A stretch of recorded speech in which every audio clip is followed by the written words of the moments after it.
There's no excuse for the kind of violence that we saw yesterday. When individuals get crowbars and start prying open doors to loot, they're not protesting. They're not making a statement.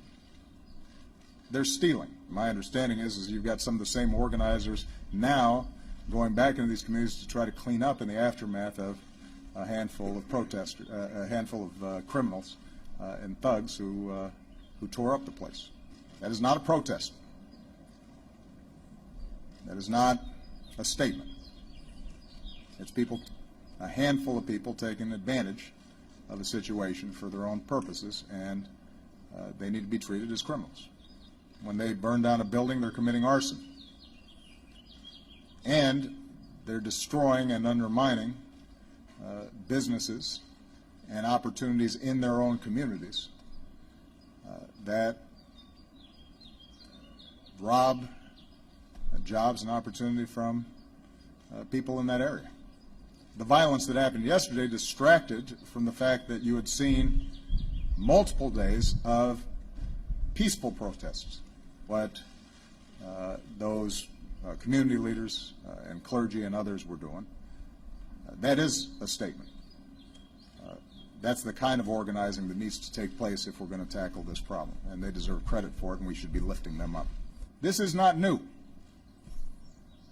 It's been going on for decades.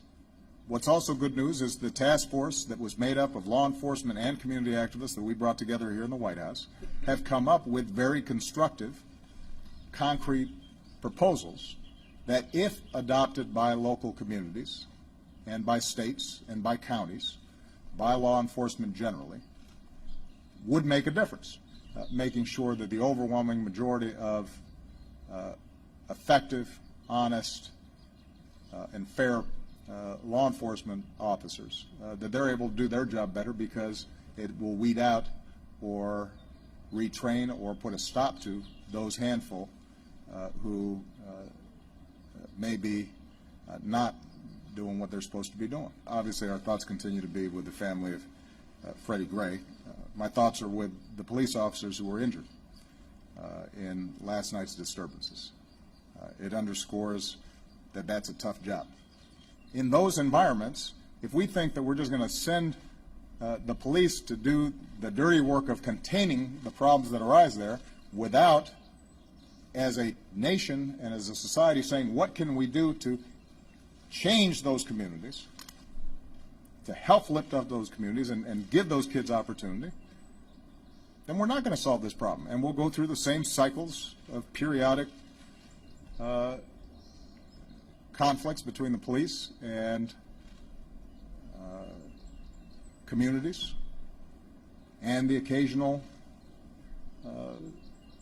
riots in the streets, and everybody will feign concern until it goes away, and then we go about our business as usual.